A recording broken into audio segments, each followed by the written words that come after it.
Hello! Bienvenue sur le podcast Les Croqueuses. Moi, c'est Pauline et je suis là pour vous aider à construire un quotidien qui vous ressemble et dans lequel vous vous épanouissez chaque jour un peu plus pour croquer votre vie à pleines dents. Dans les épisodes, seul ou avec mes invités, je vous partage des réflexions, des astuces, des inspirations et des outils pour vous remettre en mouvement. Le tout avec ma bonne humeur et beaucoup de pétillance, comme d'habitude. Allez, c'est parti, préparez-vous, on y va. Aujourd'hui, on aborde un sujet qui m'anime énormément, qui est présent dans tous les choix que j'ai faits personnellement et aussi aujourd'hui dans le métier passion que j'ai la chance d'exercer, c'est être femme, ça veut dire quoi ? Et c'est pour moi d'autant plus d'actualité que je reviens tout juste d'un rassemblement de 70 femmes, et ouais, c'est beaucoup, avec des femmes de tous les profils, de tous les horizons, de toutes les tailles, de toutes les personnalités. Il y avait tellement de diversité, et en même temps on avait tout ce point commun d'être femme. Et c'est bien ça qu'on va développer ensemble aujourd'hui parce que c'est pas toujours évident de comprendre ce que ça veut dire et de mettre des mots dessus. Et avant de commencer, j'ai vraiment envie, pour moi c'est hyper important de rappeler qu'il s'agit ici de réflexion personnelle et de mes explorations à moi, mais qu'en aucun cas je prétends détenir la vérité, que j'ai pas de conseils à donner, et surtout que c'est un sujet qui est tellement vaste que je suis loin d'en avoir fait le tour et qu'il me faudra encore, j'en suis persuadée, le reste de ma vie pour en comprendre la totalité peut-être des facettes, ou en tout cas un bon paquet de ces facettes.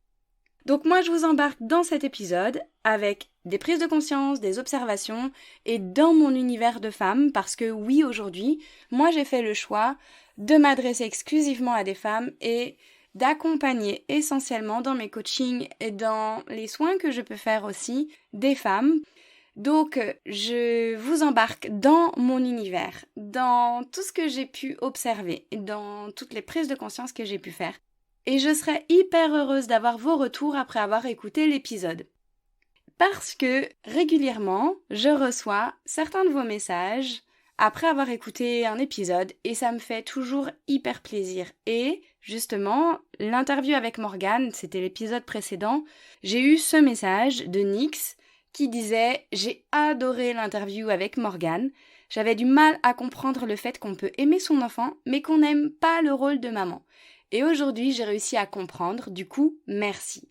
Et c'est pour ça que mon podcast existe, c'est pour ça que vous êtes aujourd'hui en train d'écouter Les Croqueuses, parce que j'ai vraiment envie, d'une part, d'éclairer certains sujets, certaines thématiques, certaines problématiques.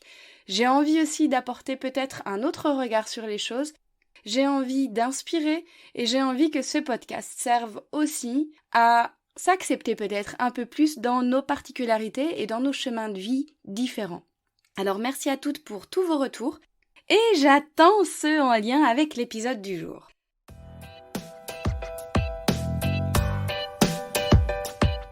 Et on va commencer tout de suite par l'image que la société, en fait, renvoie, comme si être une femme, c'était hyper codifié. Je sais pas si vous avez remarqué, mais aujourd'hui, dans la société, il y a une image assez précise de comment la femme doit être, à quel code est-ce qu'elle doit correspondre.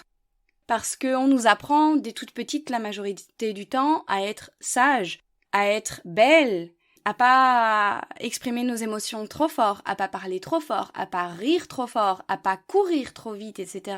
Dans la cour de récréation, quand même, les petites filles, elles ont pas des baskets qui courent hyper vite, elles n'ont pas les habits hyper pratiques. Elles ont les petites jupettes que les garçons s'amusent à soulever, elles ont les petites sandalettes hyper fines qui font hyper mal aux pieds quand on se met à courir. Tous ces trucs-là, en fait, ça renvoie à une image que la fille, la petite fille, elle n'a pas forcément besoin d'être pratique. Elle n'a pas besoin de courir, elle n'a pas besoin de sauter, elle n'a pas besoin d'explorer. Elle doit être belle, elle doit être sage, elle ne court pas, elle n'explore pas, elle ne grimpe pas dans les arbres. Eh bien, clairement, ces vêtements-là, c'est pas les vêtements idéaux, c'est pas les meilleurs vêtements pour pouvoir grimper dans les arbres, pour pouvoir se mettre à courir, pour pouvoir faire du vélo, etc. Donc, tout ça, en lien avec notre enfance, dès tout petit, on nous apprend à être sage, on nous apprend à être bien posé dans un coin, on nous apprend à correspondre à ce qu'on attend de nous, à se maquiller, mais en même temps, faut pas que ce soit trop vulgaire, à être entreprenante dans le couple, mais pas trop, ou dans la relation, au risque d'être jugée hyper sévèrement, comme une femme facile ou ce genre de choses. On peut être ambitieuse parce que sinon on est un petit peu faible, mais en même temps si on est trop ambitieuse c'est mal vu aussi. Vous voyez en fait toutes ces ambiguïtés qui font que parfois c'est super difficile de se positionner en tant que femme et d'oser finalement s'affirmer vraiment avec ce qu'on est sans avoir peur de déranger, sans avoir peur d'être jugé, sans avoir peur d'être rejeté et sans chercher en fait à répondre à des normes sociales. Donc cette image hyper codifiée de ce à quoi la femme doit correspondre, personnellement je trouve que ça n'aide pas du tout à savoir comment est-ce qu'on peut être femme autrement que dans tous ces codes-là. Et c'est pareil, dans toutes ces images d'enfants qu'on peut voir, ces contes de fées, quand on a un personnage féminin, c'est soit une fée, soit une princesse qui attend son prince charmant pour être délivré en haut de sa tour, etc. Et le prince, il est courageux, il chevauche son cheval pour aller affronter le grand dragon, pour pouvoir aller délivrer la princesse, etc. Mais qu'est-ce que c'est que cette image de passivité de la femme, de la fille qui doit être délivrée, qui doit attendre que quelqu'un vienne la sauver en fait. Mais on n'a pas du tout valorisé, au contraire, l'action, la puissance de la femme. Par contre, du coup, on voit là des super-héros qui sont masculins, qui sauvent le monde, Batman, Superman, Spider-Man, etc. Et tous ces héros-là qui sont exclusivement des hommes, même si on voit quelques héroïnes, c'est quand même assez marginal. Et du coup, mais toutes ces héroïnes guerrières, mais elles sont où, bon sang? Et justement, ce rassemblement-là qu'on avait dans ce week-end, c'était sur l'archétype de la guerrière. Et je pense qu'il y a un réel besoin, à un moment donné de sa vie, d'aller convoquer cette puissance-là, d'aller réveiller cette puissance-là pour se prouver aussi qu'à un moment donné, on n'a plus à être passive, on n'a pas spécialement non plus à correspondre à toutes ces normes, à tous ces codes qu'on nous a imposés et qui sont véhiculés partout dans la société. Donc ce réveil à un moment donné de la guerrière dans sa vie, c'est pas uniquement pour être en lutte, mais c'est parfois, en tout cas pour certaines femmes, une nécessité d'aller la convoquer pour pouvoir se prouver, pour pouvoir briser ces codes-là, ces chaînes-là qui sont très enfermantes et très limitantes, même si pour moi, on peut pas être dans l'archétype de la guerrière continuellement, mais c'est peut-être une étape qui est nécessaire à un moment donné pour sortir de cette image toute lisse et toute belle que la société attend des femmes. Voilà pour cette première partie.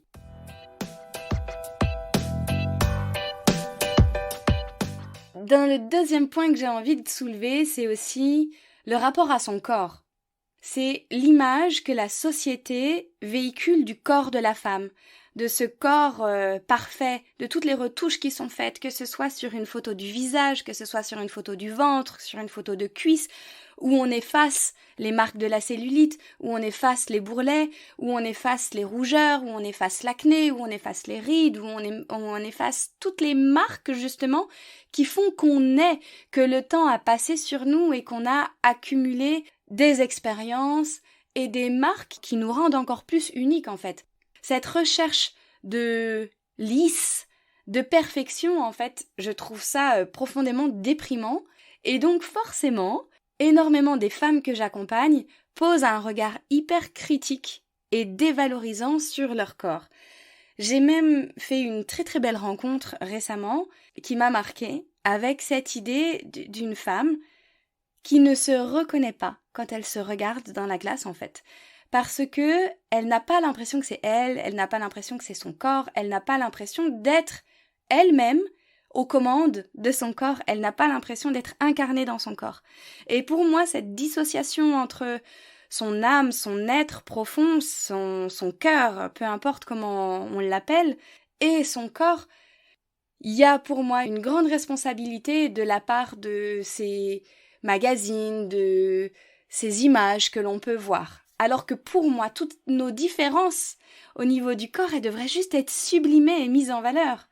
Quand on voit au mois de février, au mois de mars, tous ces magazines qui prônent le summer body, qui prônent tous ces compléments alimentaires Et c'est quasiment que des images de femmes qu'on voit, on ne voit pas, ou presque, des images de corps d'hommes qui devraient prendre des compléments alimentaires pour stopper les grignotages, pour avoir un ventre plat, etc. En fait, c'est quasiment exclusivement des images de femmes qui nous montrent que sur la plage, on doit être comme ci ou comme ça, on doit avoir un corps comme ci ou comme ça, ou que sinon on doit le cacher, ou que sinon on doit maigrir, ou que sinon on doit prendre des compléments alimentaires, etc. parce qu'on n'a pas le droit d'être comme on est. Donc en fait, pour moi, l'image que l'on a de son corps correspond aussi en fait à l'image qu'on a de nous-mêmes et à l'estime qu'on a de nous-mêmes. Moins on apprécie son corps, moins on s'aime soi, moins on accepte son corps, moins on s'accepte soi aussi.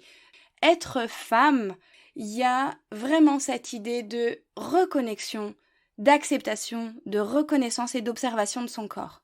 Qui, parmi nous, a déjà pris le temps de s'observer pendant des heures dans la glace, non pas pour se critiquer, non pas pour se juger, non pas pour rentrer le ventre, etc., mais juste en observant les parties de notre corps, pour les voir telles qu'elles sont en fait.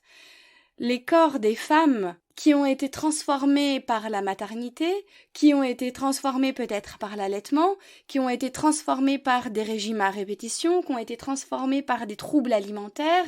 Notre corps, eh bien qu'on le veuille ou non, c'est notre véhicule sur cette terre. Et être femme, pour moi, c'est aussi pleinement incarner son corps. Et si je prends la comparaison en fait avec des fruits bio, non traités, qui sont pas spécialement beaux, ou alors avec un gâteau au chocolat qui peut être très très bon, mais en tout cas qui s'est mal démoulé, qui a coulé dans le plat, voire qui est cramé sur le dessus, peu importe, ils sont pas présentables tout ça en fait à l'extérieur. Ils sont imparfaits, peut-être rugueux, un peu difformes. C'est pas les beaux fruits tout lisses ou le magnifique gâteau au chocolat bien moulé qui donnent envie. Et pourtant, en fait, au goût, ils sont excellents. Et peut-être même que ces fruits-là, ils sont encore bien meilleurs. Et c'est souvent le cas que les fruits tout fades et parfois hors saison qu'on peut acheter au supermarché, en fait, pour nos corps, c'est pareil. Ils sont imparfaits, ils sont irréguliers, ils sont peut-être rugueux. Et pourtant, c'est des pépites et c'est nos véhicules. Et c'est grâce à eux qu'on marche sur Terre, c'est grâce à eux qu'on est femme. Donc, être femme, c'est aussi accepter son corps. Ça passe par là pour moi. Après, ce que je dis là va soulever des interrogations, des « wow, non, qu'est-ce que c'est que ce truc-là? Non, je suis pas du tout d'accord avec ça. » Ou je suis pas du tout encore rendue là, c'est compliqué pour moi. Je dis pas que moi, je suis je suis encore en chemin, moi aussi. J'ai parfois du mal à accepter mon corps qui s'est transformé avec mes grossesses. J'ai parfois du mal à accepter les marques de la cellulite, j'ai parfois du mal à accepter la forme de mes seins, etc. Évidemment que si aujourd'hui je soulève ça, ça veut pas dire que moi, tout est acquis, mais ça fait partie, à mon avis, du chemin de pleinement incarner la femme que l'on est.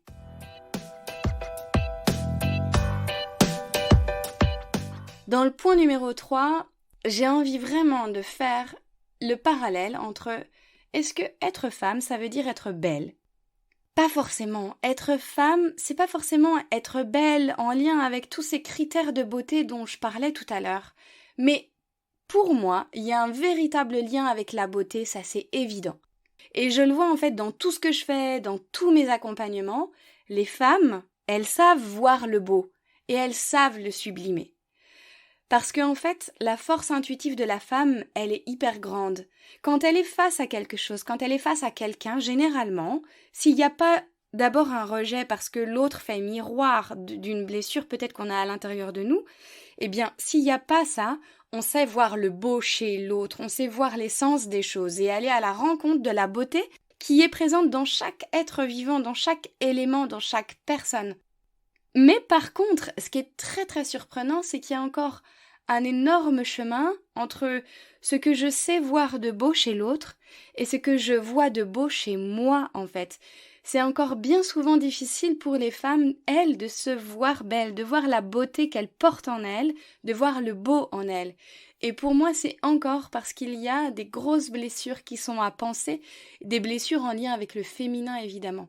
Mais du coup, cette notion de beauté, elle est extrêmement liée au fait d'être femme pour moi, mais dans une dimension qui n'est pas celle qui est véhiculée par toutes ces images dont je parlais tout à l'heure.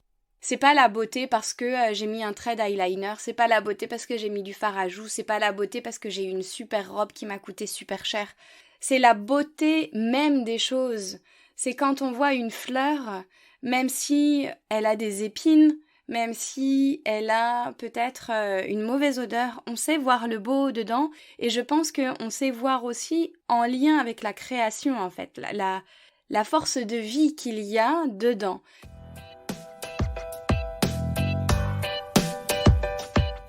Et ça m'amène au point numéro 4 qui est aussi cette être femme, cette idée de connexion à la nature, cette reliance qu'on peut avoir à la nature. Dans l'énergie féminine, il y a une énorme reliance avec la nature, une force intuitive en lien avec la nature.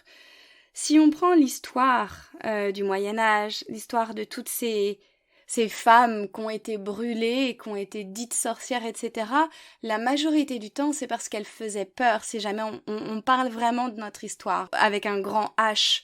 L'histoire de toutes les femmes, l'histoire de l'humanité, de toutes ces femmes qui ont été brûlées parce que elles vivaient en lisière de forêt, parce que elles savaient utiliser les plantes, parce qu'elles avaient un langage commun avec la nature pour pouvoir utiliser les cycles de la nature pour prendre soin de leur santé, pour prendre soin de la santé de leur famille, etc. C'est ça, en fait, cette reliance à la nature qui est inhérente pour moi à cette nature de femme que l'on porte en nous. Et j'ai envie de faire le parallèle aussi avec nos cycles menstruels. Ces 4 phases du cycle féminin qui se rapprochent des 4 saisons, avec cette cyclicité qu'on porte en nous d'un point de vue purement biologique, qui n'est absolument pas linéaire, contrairement à cette société qui fonctionne toujours de la même façon en linéaire, et ce qu'on attend des femmes, qu'elles soient toujours au top, qu'elles soient toujours parfaites, alors que dans les phases du cycle féminin, dans les saisons, il y a ce temps de pause. Quand on prend ce temps de se reconnecter vraiment à toutes les phases du cycle, on observe qu'on a un moment où on déborde d'énergie, un moment où on a des projets, un moment où on est créative, un moment où on a des élans pour aller vers les autres. Un moment aussi où on est pleinement épanoui, où on se sent belle, où on se sent attirante, on se sent désirable et on a envie de plaire. Et là, ça correspond un peu plus à l'été, au moment où on est un peu dans sa pleine puissance de femme, avec cette force de vie que l'on porte en nous, et qui est en lien aussi avec la période ovulatoire de notre cycle.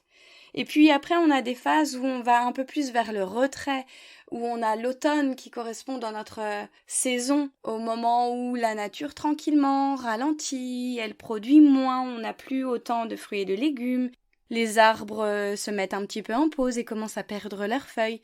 Eh bien pour nos cycles, c'est la même chose en fait. C'est le moment où on a tellement donné qu'on a envie de ralentir, on n'a plus envie de parler autant avec les autres, on a moins envie d'être socialement en activité, en relation avec les autres, on a peut-être envie de passer plus de temps pour soi, avec soi, en reliance avec soi, peut-être envie de s'accorder des moments de douceur davantage aussi.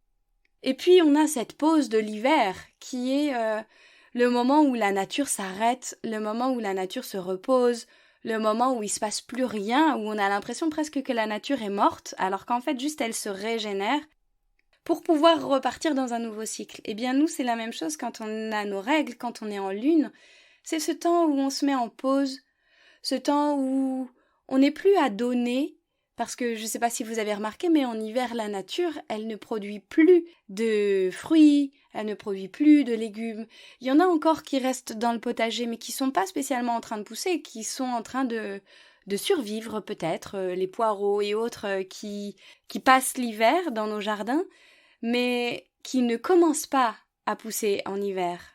Eh bien nous c'est la même chose. Quand on est dans cette période de lune, on reçoit, on n'est plus en train de donner, en train d'être à fond, on est plutôt dans ce moment d'introspection, dans ce moment de douceur, dans ce moment de ralentissement. Eh bien pour moi c'est ça aussi être femme, c'est se connecter à la nature et à notre nature cyclique qui n'est absolument pas linéaire et c'est se remettre en lien avec notre biologie et notre cyclicité. Il y a énormément de lectures aujourd'hui de cérémonies en lien avec cette cyclicité, avec nos cycles menstruels, avec le regard que l'on porte aussi sur nos cycles. Et puis énormément de rituels aussi qui permettent de se reconnecter à ça, qui sont très intéressants, qui sont proposés dans des stages, dans des cercles, etc. Et aujourd'hui, on a quand même la chance d'avoir de nouveau pas mal de ressources qui peuvent nous permettre de reconnecter avec cette partie de nous qu'on a oubliée, qui a été tabou, qui a été effacée, qui a été gommée, mais en fait, nier ça, c'est nier sa propre biologie en fait, parce que qu'on le veuille ou non, le corps de la femme est biologiquement cyclique, et pour moi, c'est pleinement ça aussi, être femme. C'est un des aspects du fait d'être femme.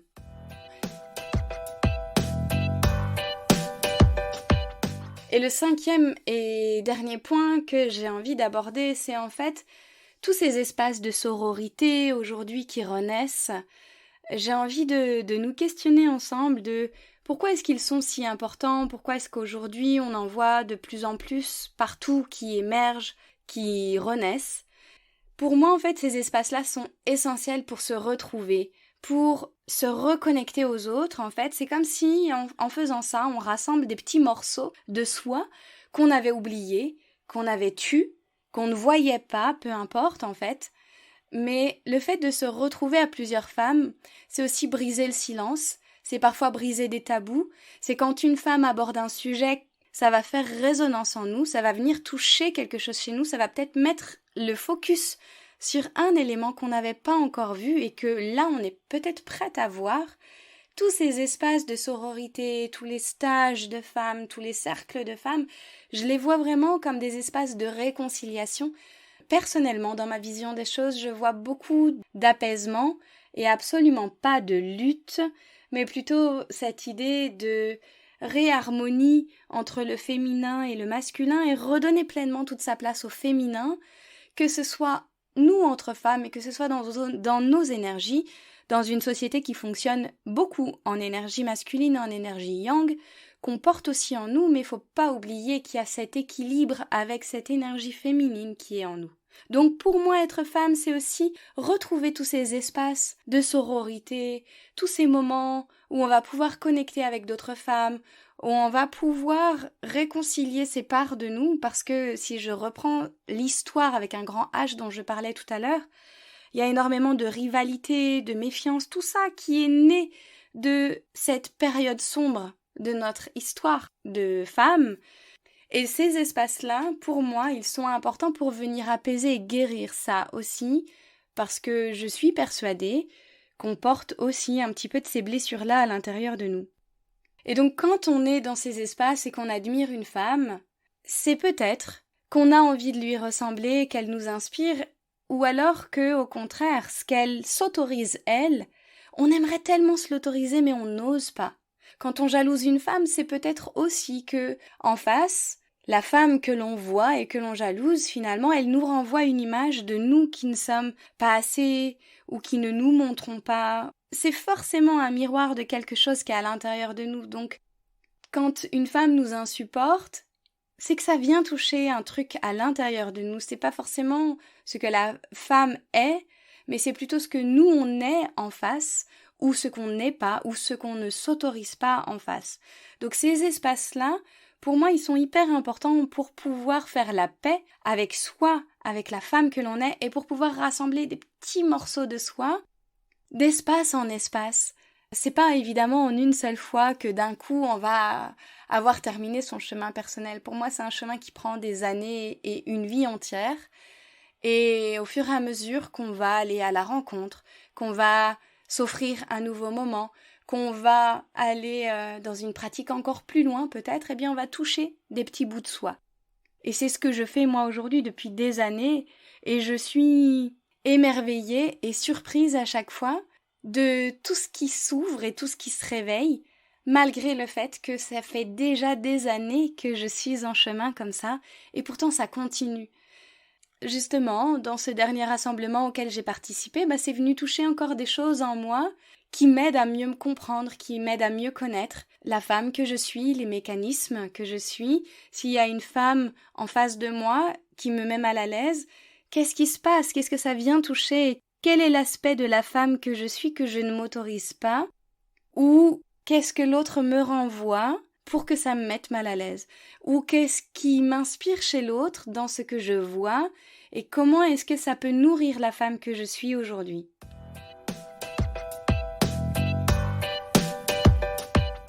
Et voilà les croqueuses, je vous ai partagé mes remarques, mes réflexions et mes prises de conscience, mais je vous rappelle que tout ça en fait c'est une invitation à l'échange, donc s'il vous plaît, laissez-moi un petit mot sur Insta, sur mon mail contact@vermonessentiel.com, un avis sur Apple Podcast ou autre, ou ce que vous voulez, mais pour moi c'est indispensable de lancer les échanges autour de ce sujet pour être pleinement soi, en se défaisant aussi d'un semblant de cadre dans lequel on est peut-être enfermé. Alors prenez la parole, commentez, écrivez-moi, etc. J'ai très envie de vous lire et je lirai peut-être vos commentaires aussi dans le prochain podcast. Et si vous avez aussi envie d'explorer autrement ce que c'est que d'être femme, les 14 et 15 octobre, j'ai la chance de co-animer un nouveau stage entre femmes. C'est une occasion unique pour vous déposer, pour vous connecter à votre véritable essence et explorer les multiples dimensions de votre féminité. Parce que oui, il n'y a pas qu'une seule façon d'être femme, c'est ce que j'ai essayé de faire passer là. C'est qu'il y a plein d'aspects pour lesquels on peut être femme, qu'il y a plein de diversité et qu'au lieu de chercher toujours à rendre linéaire, à rendre lisse, à rendre parfait, ou de toutes se ressembler, eh bien, mettons en avant toutes nos diversités, toutes nos différences et tout ce qui fait que être femme, c'est aussi ça, aussi être multiple et c'est magnifique de ça. Et donc dans ce stage, vous serez entouré de femmes inspirantes, de femmes bienveillantes pour vous immerger dans un espace de partage, d'apprentissage et aussi de guérison.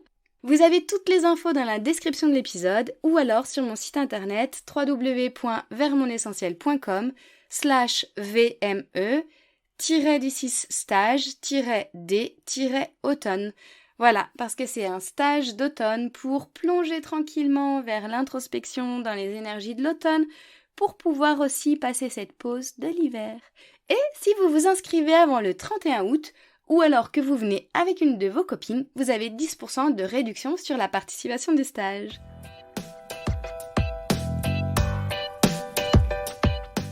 Je suis vraiment heureuse d'avoir ouvert cet échange aujourd'hui avec vous, et maintenant j'attends de vous lire.